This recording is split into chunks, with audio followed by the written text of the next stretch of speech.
This is awesome.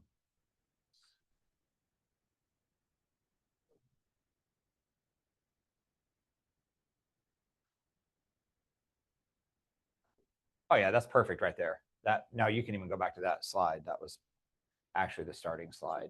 One more back. Right. Oh, that's weird. There. That's the starting slide. All right, that's your pointer right there. Okay, perfection. Awesome. Thank you, sir. Check, check, check. Test one, test two. Awesome. We are doing it. Yay. Thank you, sir. All right. There we go. Okay, we are running and gunning because we're 5 minutes behind, but as per usual, there were some technical difficulties caused just by my mere presence. I break electronics. So, but we're up and running now. Hi, Nanette. Oh, well, come on in. So this is our second session of 6 personal perspectives. We had a little break in there last week. So we're 2 weeks removed from steps 1 and 2. And hopefully there was some good ahas or some good takeaways from steps 1 and 2. Hopefully it caused you to be just maybe a little bit more mindful of things. If anybody remembers what they were, that would be awesome. We did session 1 and 2 on week 1. How many does anybody remember what the first 2 steps were? Nanette says she wasn't here. Summer does. Summer does. All right. Well, number 1 is a commitment. Commit to self-mastery. And if you remember, we did like just a little self-evaluation where we took just a couple of seconds to take pause and think about things that are uncomfortable to think about. Like, where am I really? Where am I at? Because to make a commitment to self-mastery is to know thyself, knowing where you're at. What are the, have you ever had a salesman call you? I would say that if you've been in real estate more than 2 years, you've probably had this call. A team leader or that position from another brokerage calls you. They want you to meet with Dave Jones. He wants to talk to you. We've been looking at your production and we think you would be a great fit for our team. And he just wants to take you to coffee and just take 30 minutes of your time and tell you what our market center is all about. And if you commit to a coffee meeting, they usually go, is there anything on your calendar that could pop up that would prevent you from making that meeting?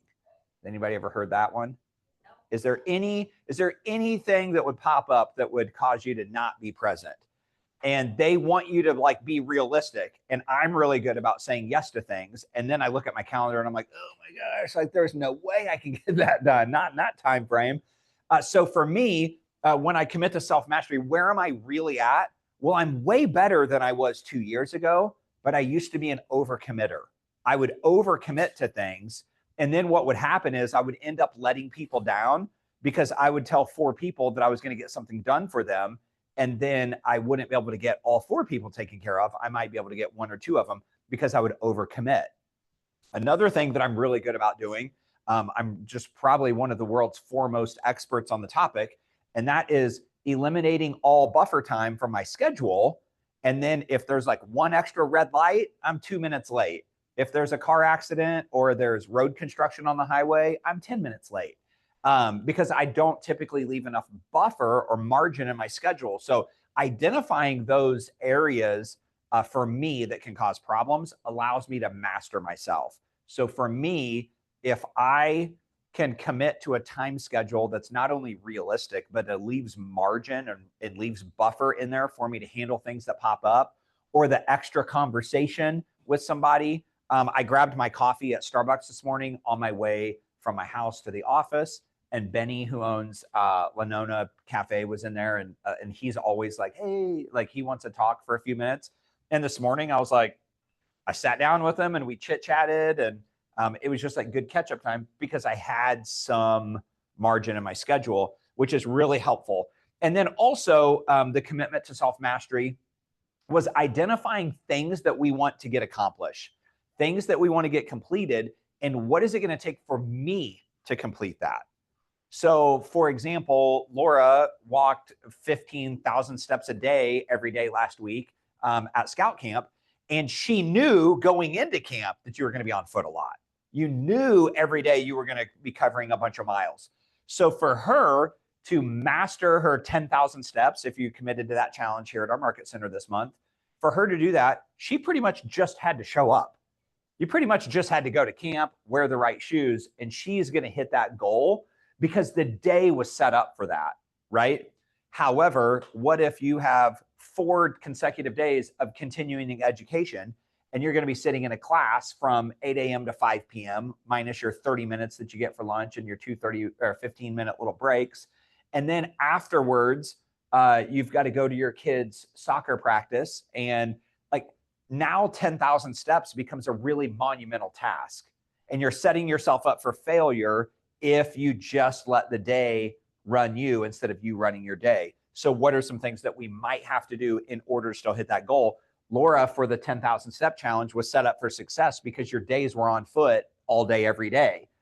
Versus mine last week, I had to get up early and I had to go run and hit the trail before work because otherwise I was going to be in my car driving around. I had an inspection and you can only pace around the living room and kitchen at the house so many times. And even that, you like, if you're lucky, you log 300 or 400 steps. So in order to master myself and what my goals were, I had to set myself up differently than Laura did. And we all have different strengths and weaknesses. So again, just identifying where we are in relation to where we want to be, knowing where we're at presently helps us to get to that mastery of self. And then the other one was the Pareto principle, the 80-20 rule. The 80-20 rule says that 20% of my actions produces 80% of the results. So identifying where's my top 20%. Those of you guys that have been in my my Smart Plans class or any like marketing, I joke around all the time that once I get into Canva, that's a very dark hole for me to be in. When Canva opens up on my laptop, you're like, that guy is the most unproductive guy in the world because I have to relearn how to use it. And inevitably there's a graphic or an image or a house picture that I want to put on whatever I'm printing and I can't find it on my computer. So then I got to go back to my emails and look for it. And guess what? While I'm in my emails, I see 3 emails that are new. And then I'm like, oh, I'm just going to respond to this email real quick. And next thing I know, it's taken me 4 hours to make a flyer that would take anyone else about 8 minutes to do. So that's my 80%, right? I know. I think Nanette and I, we've worked Smart Plans together and we're like, we're going to do this in this amount of time.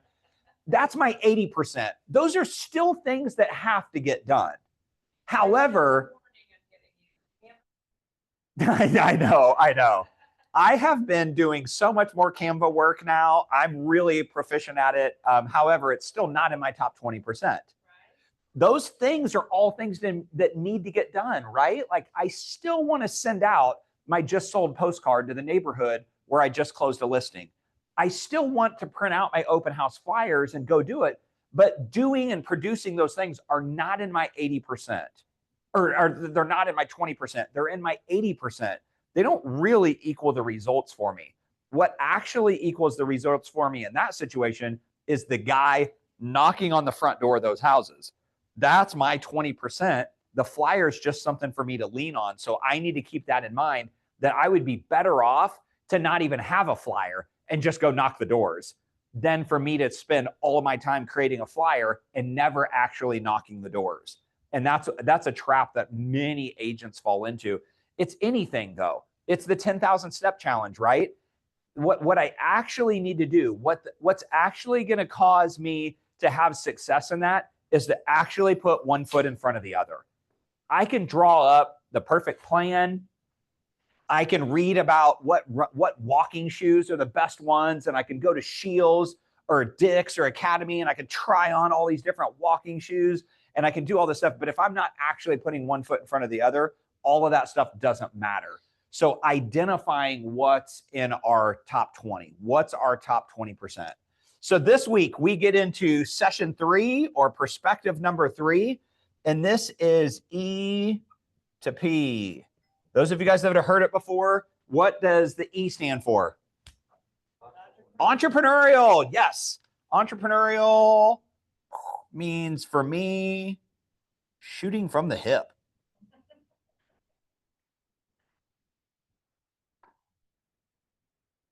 And if you've ever seen any of those like sharpshooter shows or any like old Westerns, like John Wayne, like he's a hip shooter, isn't he? Like he's like, and he shoots from the hip and he's awesome at it and he never misses because he's John Wayne.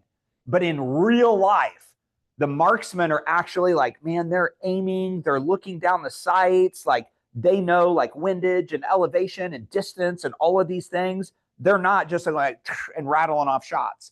In real life, what happens if you shoot from the hip, you miss more times than you hit. That's the reality. If I'm shooting from the hip, every now and then, I'll hit my target. Every now and then. But because I'm an eternal optimist, what I do is I take 9,000 shots from the hip and I hit one of them and I go, I landed it. I knew it. I knew it's possible. Now, Nanette, all I need to do is just hit the target every time. And I just keep shooting more and shooting more and shooting more. And you know what? I run out of ammunition and I'm exhausted and my fingers are bloody because they're so sore from shooting from the hip, instead of taking the time and aiming and hitting my target, which is the P, which is what? P stands for what? Purposeful. Purposeful is having a plan. I could just get in the car and take off driving because I want to go on a trip. But Laura, if I wanted to go tour all of the Buc-ee's, I got to know where they're at. I can't just hop in my car and start driving down the highway because depending on what highway I'm on, I might not ever see a Buc-ee's. That's shooting from the hip, is getting in the car. I'm driving. Tom, I am going to go check out all these Buc-ee's locations. Laura says how awesome they are. And I never find one. And I'm just driving around spinning gas. I'm fueling it up. Every now and then I might find a Buc-ee's. But the reality is having a game plan and knowing where I'm going, how I'm going to get there, what way I'm going to get there is the ticket. All right, so we're jumping in today. Step 3, moving from E to P, which is entrepreneurial to purposeful. The fundamental ceiling of achievement. What happens is disappointment, resignation, basically like I'm just floating along and I'm doing the best I can underneath my own talent and my own abilities.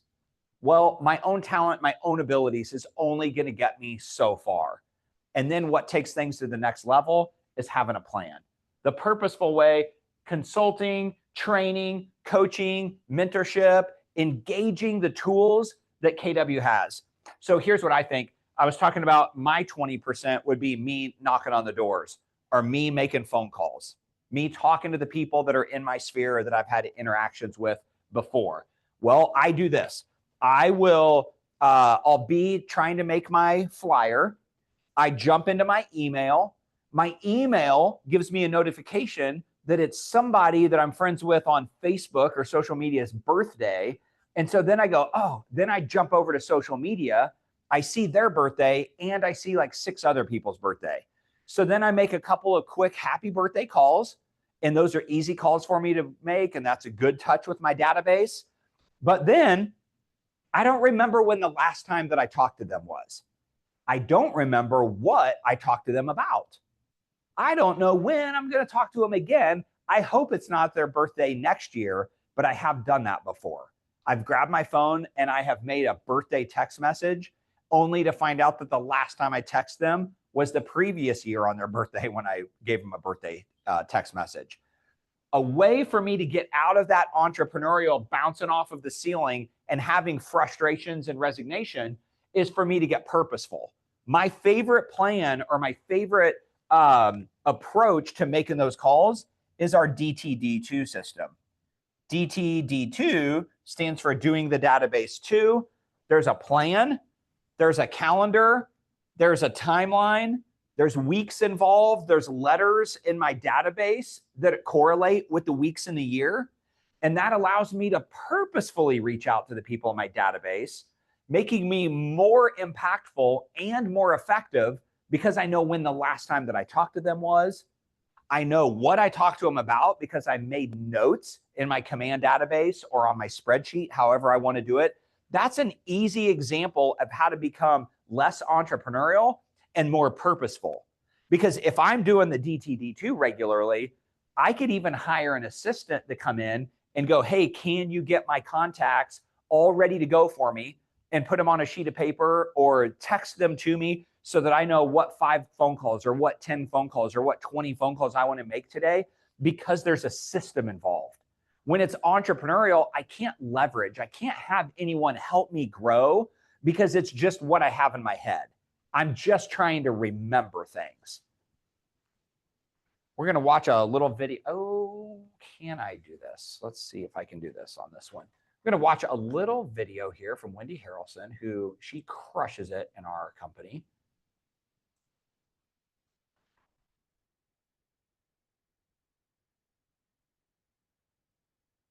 Oh, it's not good.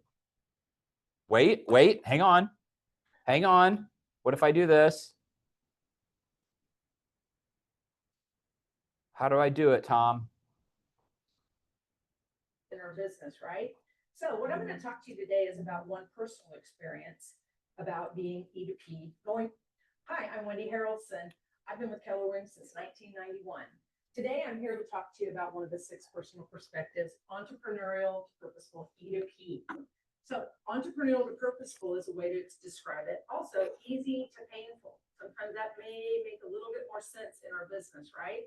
So what I'm going to talk to you today is about one personal experience about being E2P, going from E2P. When I was an agent, a very young agent on a very slim budget, I had to figure out a way to do marketing. How could I get my name out there? So I decided that I was going to hand out cookie cutters on different holidays with a cookie recipe. Made them myself, hand tied them, and I walked a neighborhood and I handed out 100 every single month on a different street. People they would ask for more. They would send me a text and say, hey, I would love to see more of these. Some people would say, why didn't I get these shamrock in March? And I would have to say, you're going to get something next month. So anyway, it was fun. It was great. It was exciting. But after time, I did it for about a year. I became a little bit bored. It wasn't exciting anymore. I wasn't really challenged. And I started to feel myself getting a little bit burned out. One day my phone rang and it was one of these people that I had sent a cookie cutter to. And they said, I would like to use you as my agent and I'm going to buy a house in this particular neighborhood. This particular neighborhood was at least 3 to 4 times the price that I was marketing, and I was a little bit scared. It put me out of my comfort zone a little bit. I decided, well, become very purposeful and go represent these people in this higher price neighborhood. After I sold the house, I realized that I can do this. So I had to change my whole entire mindset and become more purposeful in my business, not just entrepreneurial, doing what's easy, what's exciting. So I started marketing other neighborhoods. Over time, ran a very successful business. It was very successful as far as more deals, not so much marketing anymore. So I felt a little bit burned out. Realized again, got to become more purposeful. It was getting very comfortable. So a team leader opportunity was presented to me. And I thought, oh my gosh, team leader. What a scary experience. Then it's not just about me. It's about everybody else in the market center, creating opportunities, teaching models and systems to these people. So when you become from entrepreneurial to purposeful, you have to implement models, systems, accountability. I really had to think about this decision. Well, I did decide on taking the opportunity. Became a very successful team leader, created a lot of opportunities for other people. And I realized that, again, you can become entrepreneurial in your own current position, and you have to become purposeful. You have to wake up every single day and decide, I'm going to be entrepreneurial purposeful. There's nothing wrong with either one of them.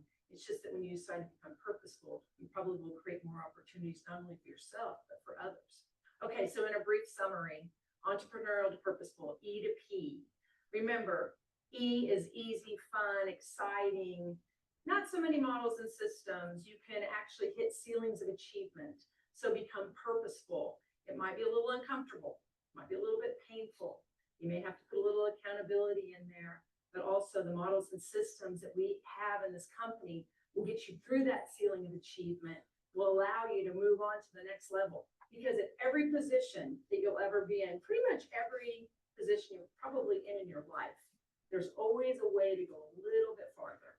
And so it has to go back to models models and systems, purposeful, pain sometimes, a little bit of pain, a little bit of uncomfortableness. But you know what? When you focus on that, become focused on being purposeful, you do other things for other people, creates a better life for yourself, your family, everyone around you. So here's my message. Let's go be purposeful.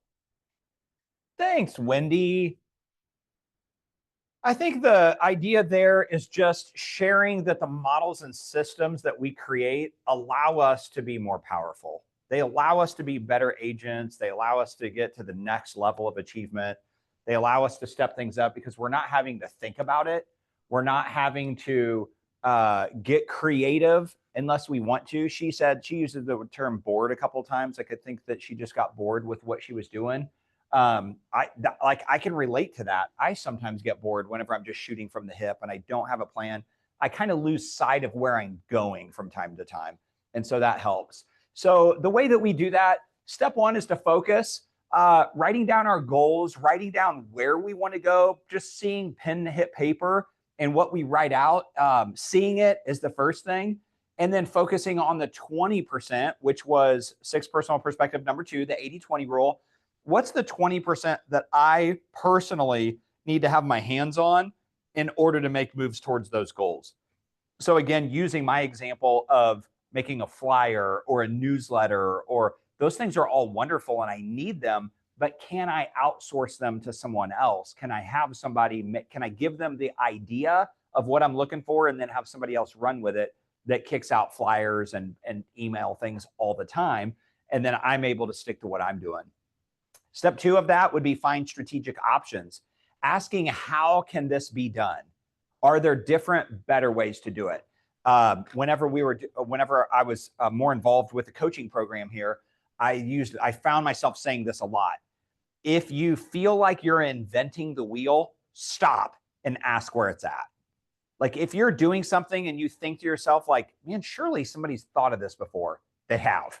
You're just not looking in the right place. Don't ever, like, if you're creating something new in this business, you probably just haven't looked in the right spot. So I always ask like, how can this get done? If it's that flyer and I'm like, man, what I really want is I'm trying to find this Nanette in here. And that's just me not knowing how to use Canva. Canva now is even more tweaked for real estate agents. And now that we've got a partnership with them coming online, like those things, even going out and searching the neighborhoods and where do I want to go? Well, like creating a hot sheet for it in the MLS so that I know when houses hit pre-MLS in there or when a house expired. Like, I wish I had all that information at my fingertips. Well, we do. It's called the multiple listing service, and we can just create a hot sheet with whatever parameters we want.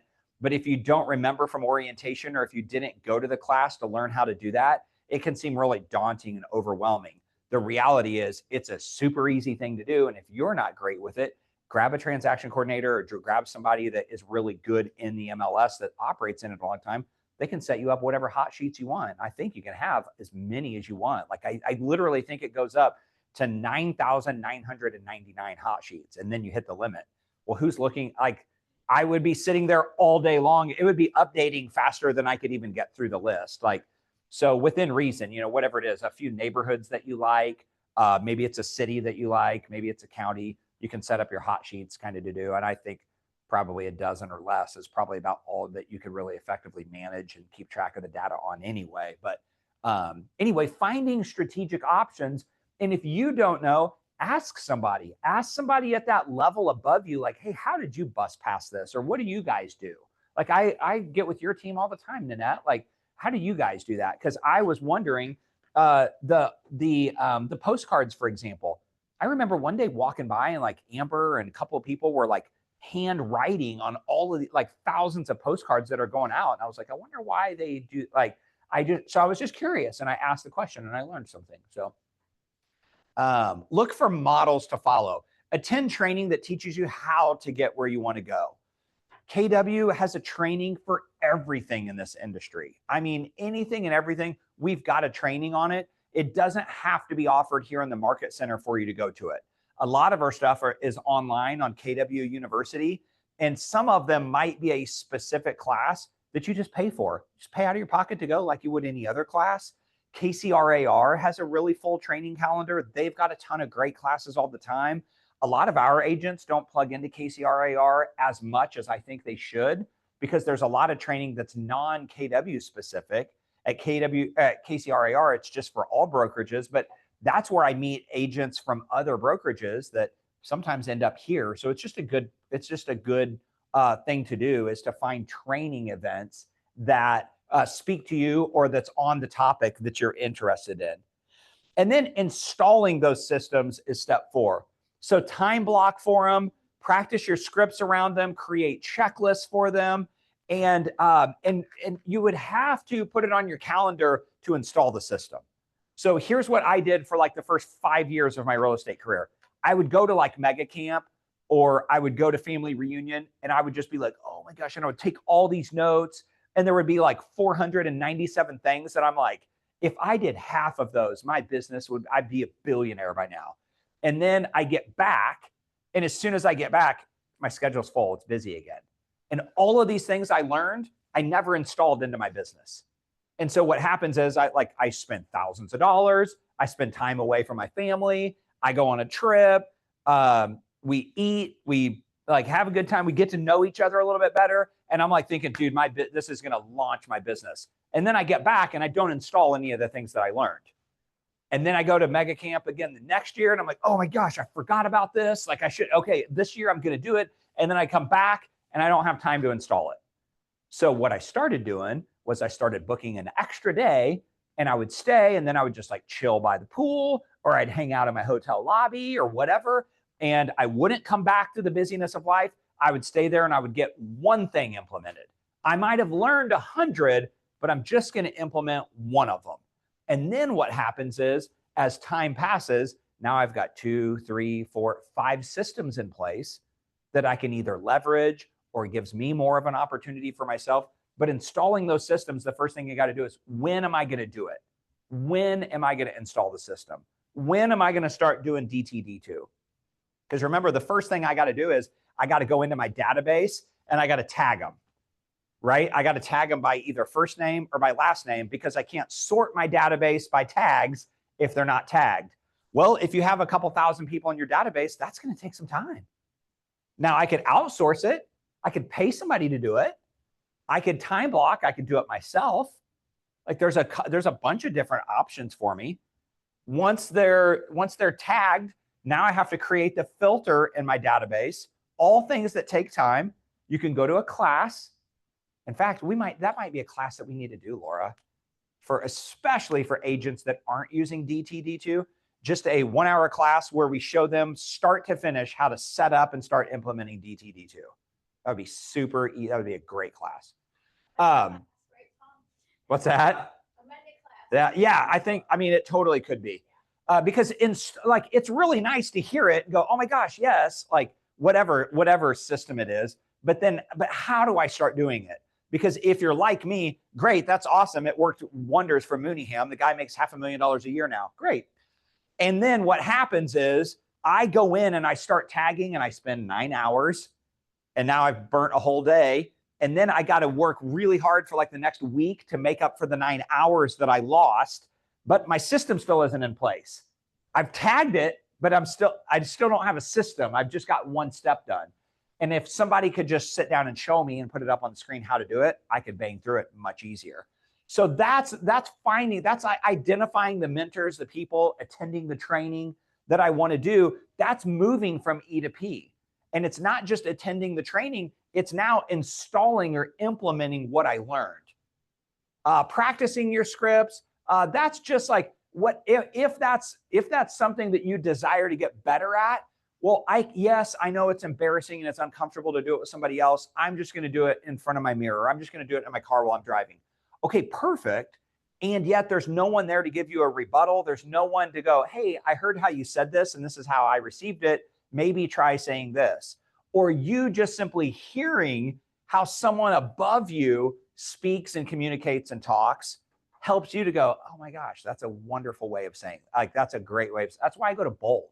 When I go to Bold, it's usually just to learn how other people talk and communicate, because I know I'm not the best speaker. I know I'm not the best communicator, But when I hear and see other people do it, then I'm like, oh my gosh, yes, like I'm going to start trying that.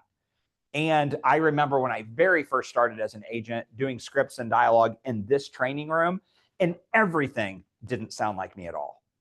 And I know, like, when Diana Kokoska was in charge of Bold, she was like, you're right, it doesn't sound like you. It sounds like an agent that does $2 million a year, right? that closes 200 transactions. It doesn't sound like you.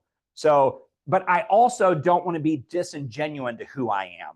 I also want to speak with me, like me. So what they would do is you practice the script and then you make it your own. You learn it verbatim so that then you can make it your own. And I know that sometimes that's a negative thing too, like script practicing.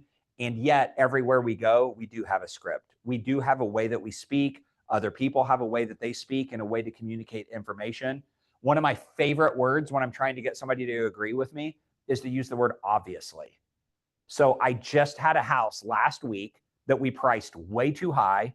Going into opening weekend, we didn't get one showing. Not one person looked at it, but I knew that we were too high priced. And I told them up front we were too high priced.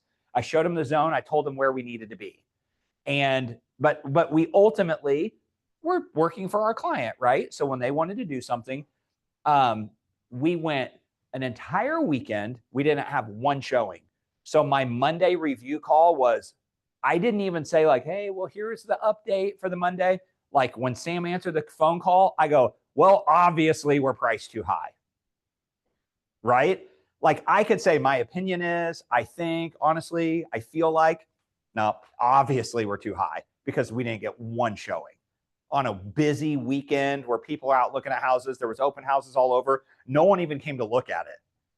Obviously we're too high. So then what they do is they like go, oh yeah, it's an obvious, yeah, we're too high, right? It puts them in a frame of mind. It's one of those words. It's an emotional word. It makes them feel like, oh, well, that's a no-brainer. There's no reason for me to argue with it because it's obvious. Obviously we're too high. Well, what do we do if we're too high? Price reduction. We got the price reduction and we went under contract this weekend. Totally different, but there wasn't a big debate. It was just, well, obviously we're too high. So let's get it sold, right? But it's learning that people are programmed to respond a certain way when you hear, unfortunately. If I started something with unfortunately, would you think it was good news or bad news? Bad, right? Well, unfortunately, so sometimes I do that. The time that I use that the most is when I have multiple offers on a house, which we ended up getting multiple offers on that house this weekend because we were priced right. Now I've got to call some agents that gave us a great offer that didn't get it. So I call, ring, ring, ring, Nanette. Hey, Nanette, unfortunately, I'm calling with news about your offer. What does she now know? They didn't get it. They didn't get it, right?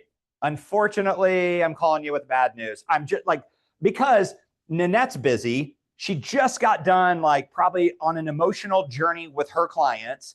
And now she's going to have to do it again and call them to let them know they didn't get the offer. Like, let's just cut to the chase. You didn't get it. But I don't want to be like, hey, you didn't get it. Unfortunately, I'm not calling you with great news. Here's what happened, and then I how can I help you break that news to your client? How can I be a good co-op maybe in the future? Can I give you some feedback on your offer? You guys wrote a really solid offer, and the one that we took was $30,000 higher than yours. Or the other one was whatever it is. Because then that's helpful feedback for them. She can go back and say, hey, I had a great conversation with the agent. We didn't get it, but here's why. Everybody else waived inspections and you said that you were dead set on inspections or whatever the case is. So just starting with that phrasing, that scripting helps because then they know exactly where you're at. Sorry, that was like a side thing. That wasn't even part of E2P. That was just a little side script practice. Okay, and then bringing in accountability. KW is so good about this. That's why we have coaching programs, because coaching brings in the accountability piece. You want to know who hates accountability? This guy. I want to do what I want to do, and I don't want anybody busting my chops about it.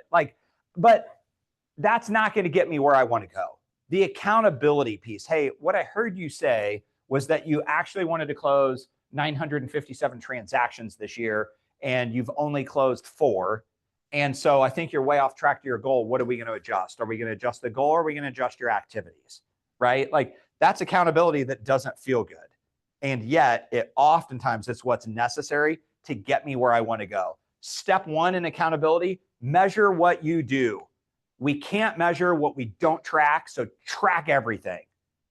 I know one of the things that I actually enjoy doing is door knocking. If I have a house going for sale in a neighborhood, I'm going to knock on every single door.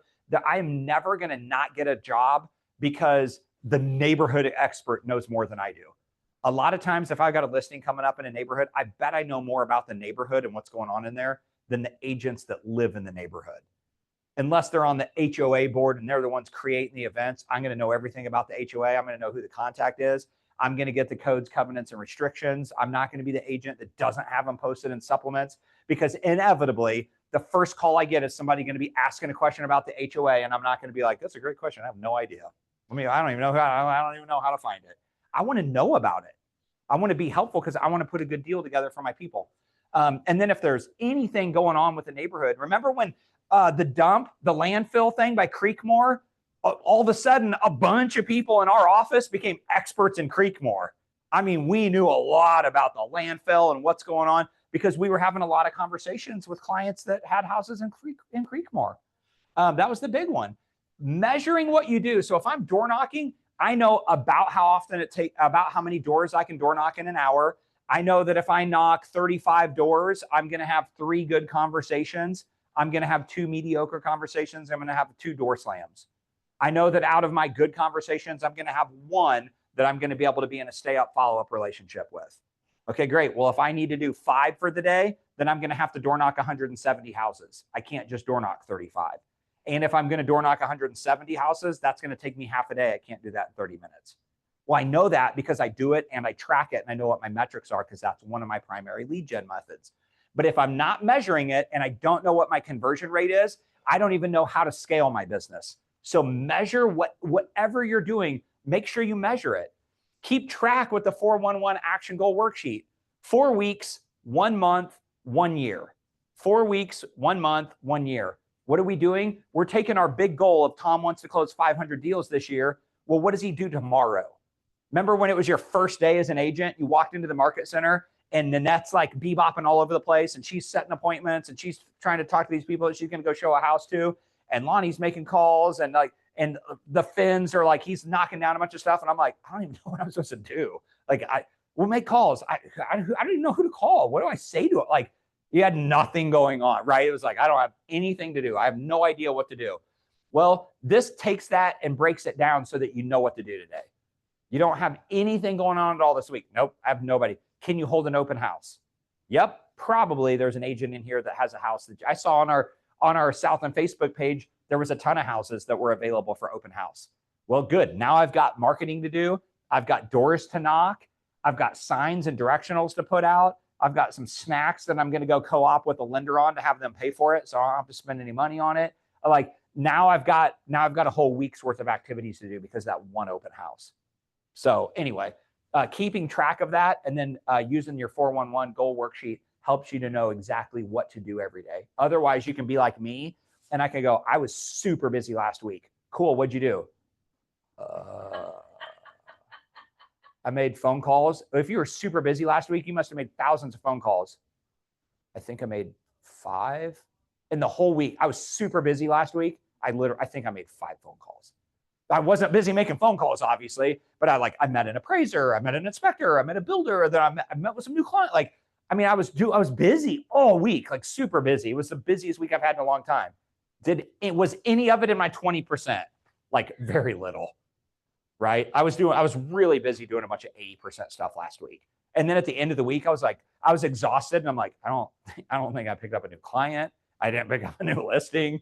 Like the most productive thing I did last week was a price reduction on a listing that should have sold that the weekend before. Oh, well, having an accountability partner, that could be a coach. Sometimes it needs to be a coach. Why? Because when we have financial skin in the game, we usually follow through.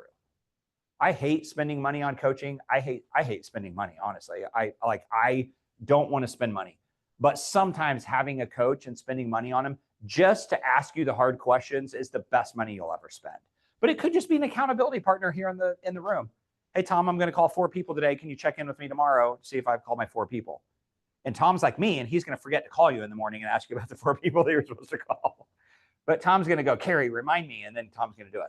Have an accountability partner, somebody that wants to feel that with you. That's moving from entrepreneurial to purposeful. Wendy Harrelson said it best. Like sometimes it's moving from entrepreneurial to painful. Sometimes it hurts doing that because you're held to the fire a little bit more. However, that's also the one difference maker. This 6 personal perspective, the move from E to P, could be the one thing that changes the trajectory of your business. And in this business, that could change your life. It could change your family legacy. Like I really do. Gary says in Millionaire Real Estate Agent that you're 5 years from anything you want to be. Like you could totally change your life over 5 years in this business, and you totally could. You can be somewhere completely different. This business has that much leverage and that much runway to it. So that's moving from entrepreneurial to purposeful. Any ahas, takeaways, comments, smart remarks? Okay, I'm moving along.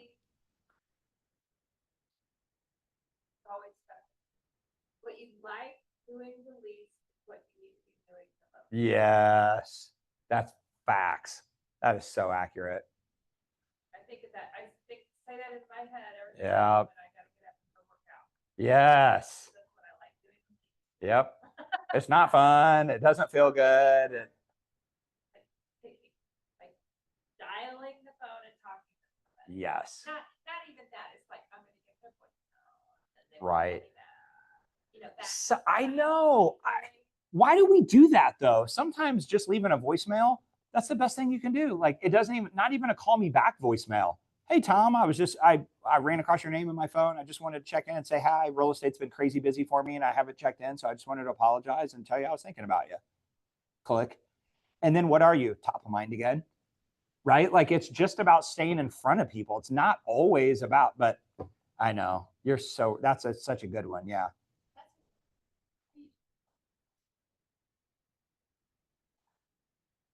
But then do you call them back? If you do, great. But if you're like me, I say I'm going to call them back and then I forget. Yeah. Okay, this one here, you guys are already doing it. Make being learning based the foundation of your action plan. So be learning based.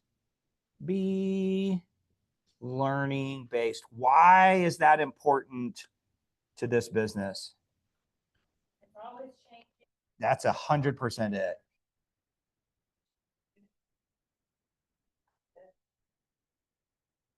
Never the same. Ever. This business is always changing. Nothing stays the same. Beth Franklin, I don't even know if you guys remember Beth, but when she was our broker, I remember being in her dot loop class and she was like, I'm just going to tell you right now, whatever we're learning, we're not even going to be doing it next year because this changes all the time. And she was like, she hated when we went to dot loop because she had to learn something new. And she was like, but I just had to swallow the frog. Like I just had to learn that I'm going to probably not be doing this next year. And then the very next year is kind of when we started moving to DocuSign. And so the point with that is, yes, this industry, everything is always changing. I mean, even our price points, like our average sales price in this office is different. So it's different having a conversation in a $380,000 price range than it is a $180,000 price range. It's different when the interest rates are 9% versus 2.85%. Like everything is changing all the time. Real estate laws are changing. Our contract pages are changing every year. They're always being reviewed and revised. Technology is changing at just an unbelievable pace. So being learning based just says, I know that I don't know everything. And even if I do know everything, there's going to be something new to learn tomorrow. It's just everything is changing that fast. So I could probably summarize this just in one slide and just be like, just always learn. A learning-based individual is an individual who's made the decision. And that's really the differentiating factor here, is not learning because I have to, but making a conscious decision. I want to be an expert. I want to be really good. If I'm going to do this job, I want to be really good at it. I had to deal with a new construction contractor the other day that, like, I'm still actually not sure how it's going to end up. But what happened was, it's a new house. It already has a concrete patio out back, but it's like a 15 by 15 patio. And they wanted to extend it on over, and the third car garage is offset a little bit. So they wanted to extend it over and then take it all the way back to the third car garage. So I described that in the contract under additional terms. And I knew that from the end of this patio over to the end of the house was about 15 feet. It was about twice the distance of the existing patio. And then from there to the back of the garage was about 18 feet. I didn't have a tape measure. I just kind of walked it out like, it's about 15 by 18. So I wrote on there that at the existing patio, we want to pour a new patio next to it, extending all the way over to the east end, is what I put on there, of the third car garage. And we want it to be flush with the end of the existing patio and run it all the way to the house behind the third car garage, approximately 15 by 18 feet concrete slab. That's what I wrote in the additional terms. Well, our buyers signed off on it. We submitted it. The agent crossed through the word approximately. And then the superintendent went out there. And so it said a 15 by 18 concrete slab. He made it flush with the end of the existing concrete slab all the way out to the end of the third car garage and started heading back towards the house, towards the third car garage. And the 18 feet ran out 3 feet short of the garage. So there's this 3-foot swatch in there that was just going to be like grass or landscape dirt. There was going to be no concrete there. So I'm like, what?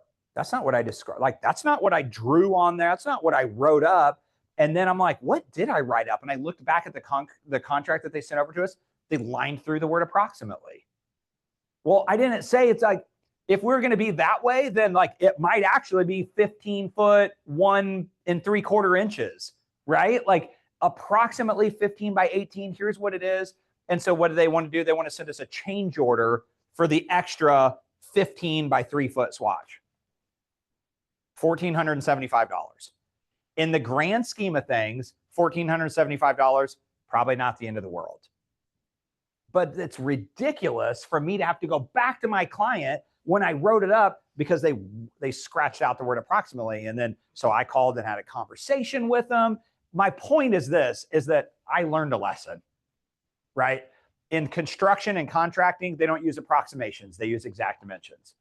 Well, I should have said, meet superintendent on site and lay out, like, I don't know how I could have worded it any better, but I learned a lesson there because it's going to cost somebody $1,475.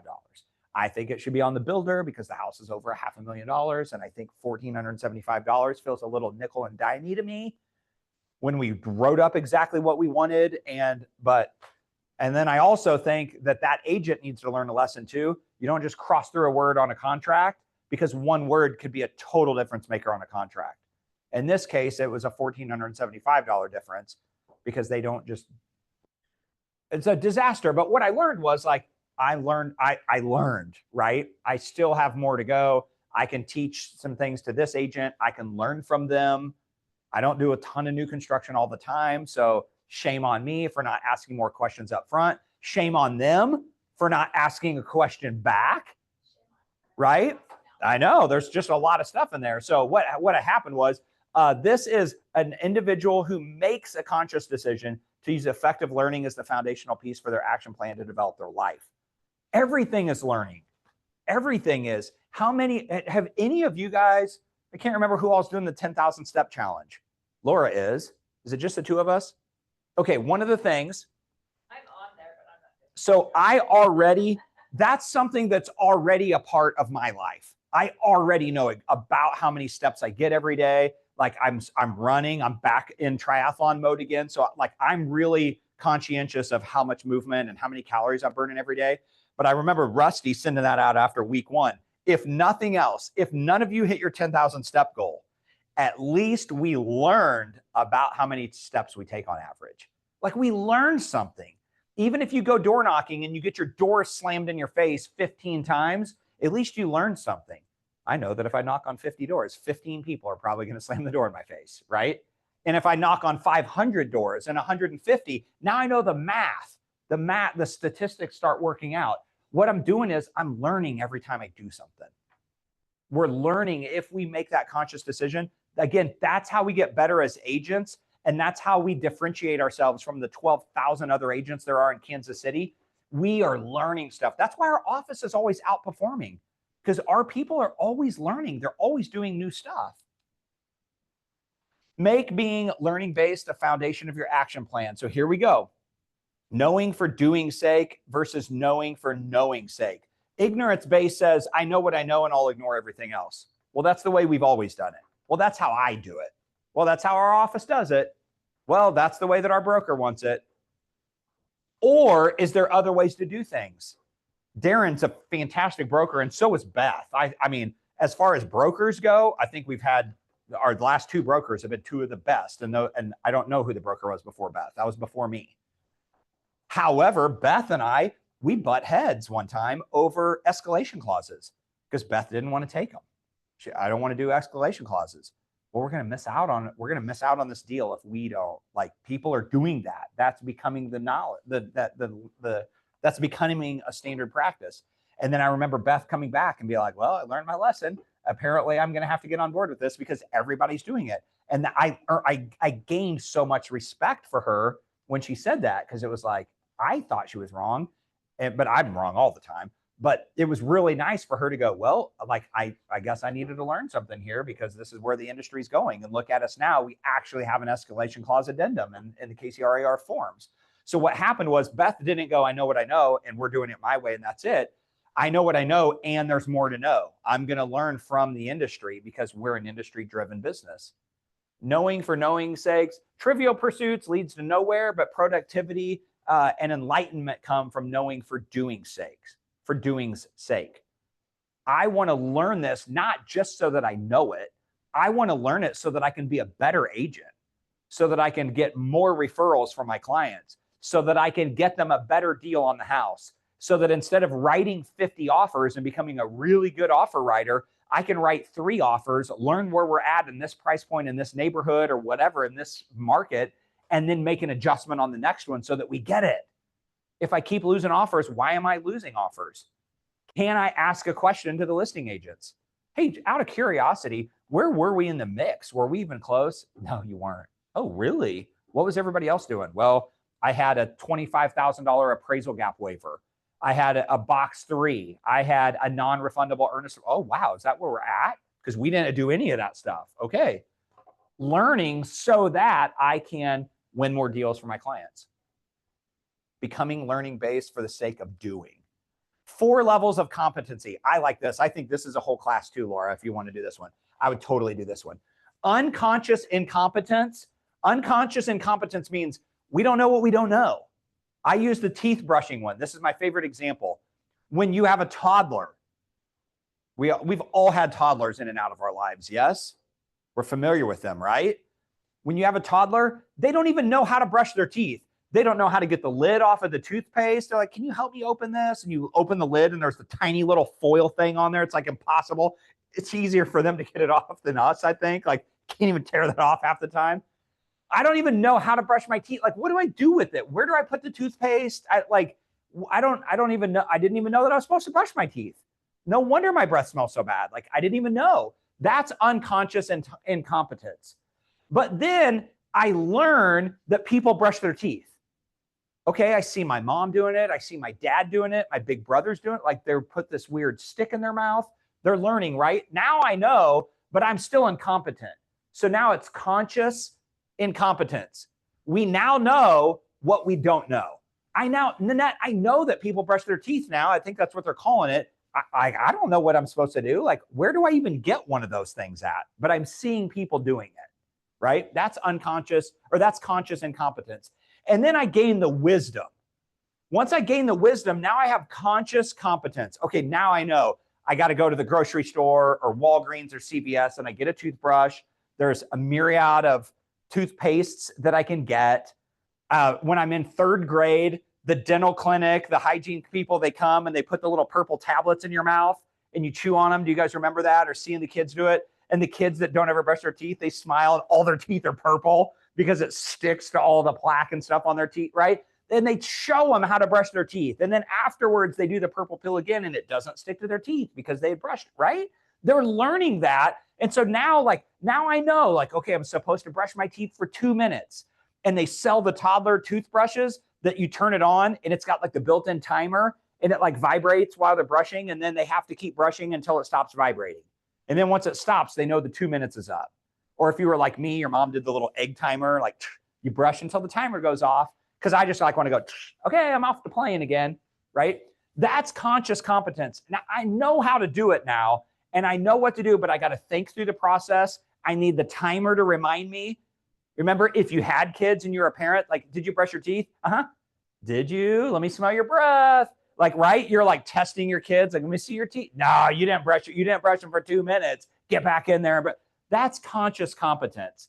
And then once it becomes a habit, it's unconscious competence. How many of you guys read the instructions on the back of the toothpaste this morning?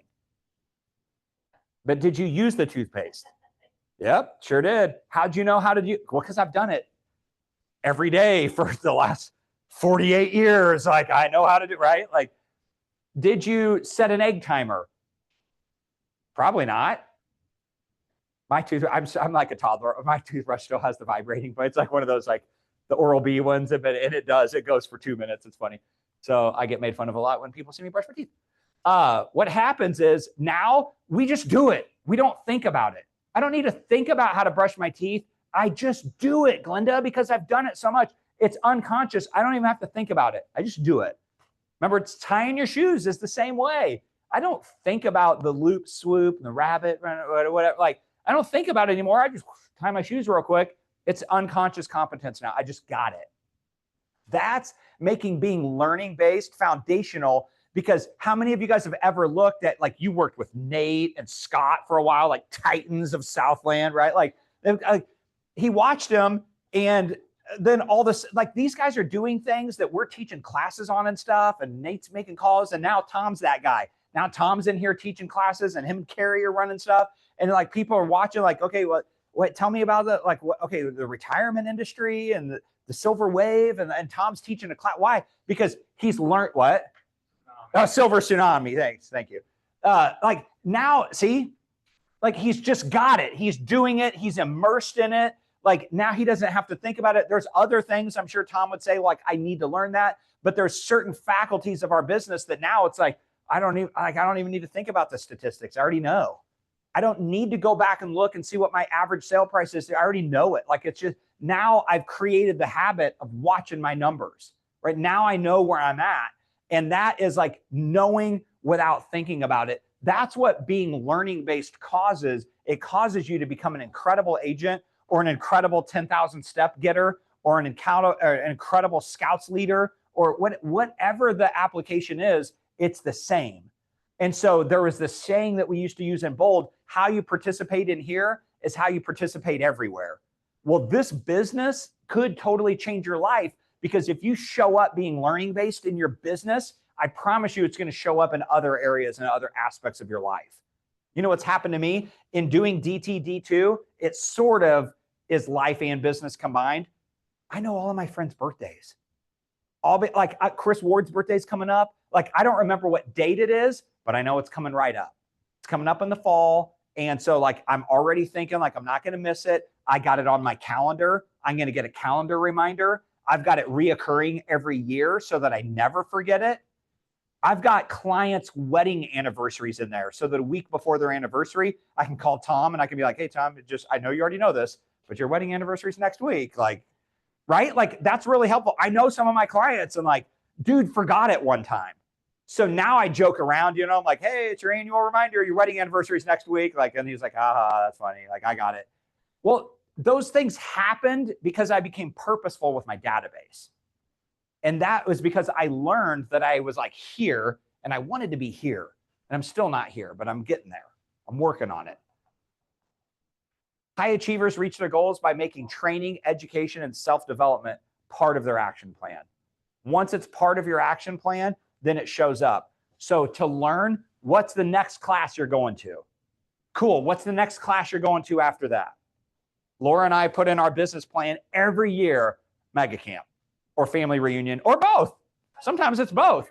Why? Well, one, just the travel alone, I need. If I don't, I feel like I'm like stuck in the Midwest, and I need to like get out of my like normal everyday. That helps me to like think and to step outside of my business and outside of life and just kind of think and breathe. That's really helpful for me. I put it on my calendar. So what are we doing? What's the next thing that needs to happen? It might even just be setting a day to implement some training you learned. Role model video. This one's with Mark Brenneman. I'm going to skip Mark's. I love Mark, but I don't love this particular video. But basically, he essentially just talks about a personal experience. His is essentially my toothbrush and toothpaste story. It's about that. It's about running through conscious competence and unconscious incompetence. Okay, so here we go. What are some curriculums that we could throw in there? Shift, Ignite, Reading the Millionaire Real Estate Agent, Buy and Hold, Flip, Shift, Shift, Shift. Anything that James does, Laura's going to read it. Shift Commercial, like any of the classes, any of the functions, any of the regional events that we have, any of the KCRAR stuff, I like to know what EXP is doing. I like to know what REMAX is doing. What's Reese Nichols doing? Because if they're making any changes, I want to know if I need to make any adjustments. Is it possible that KW doesn't know everything and that there's somebody else has something going on? It's possible. So far, nobody's really proven it, but it's possible. It's easier for us to do it because we have so many agents in so many different areas. We're usually the first ones, but sometimes in some little micro areas, some of those other brokerages come up with some really good plans and some good ideas. And I want to R&D those. I want to rip off and duplicate them. If you have not read or own a copy of The Millionaire Real Estate Agent, highly, highly, highly recommend it. If nothing else, get the audio version of it and just listen to it while you drive. There's a thing in there. There's a story in there about making clay pots that I stinking love. So at least read that or listen to it. It's outstanding. The one thing that's very, very helpful. And yes, these are all books that are published by KW people. So when you buy them, you're pumping money back into the KW system. Yes, that's exactly what they want to do. Are they taking more of your money? Yes, that's exactly what they want to do. Because if you read these and apply these things, you'll make even more money and it won't matter. Maps Coaching, KW Connect, these are all places that we can learn and we can grow. Okay, ahas or anything on making being learning-based foundational part of your business plan? Any ahas or...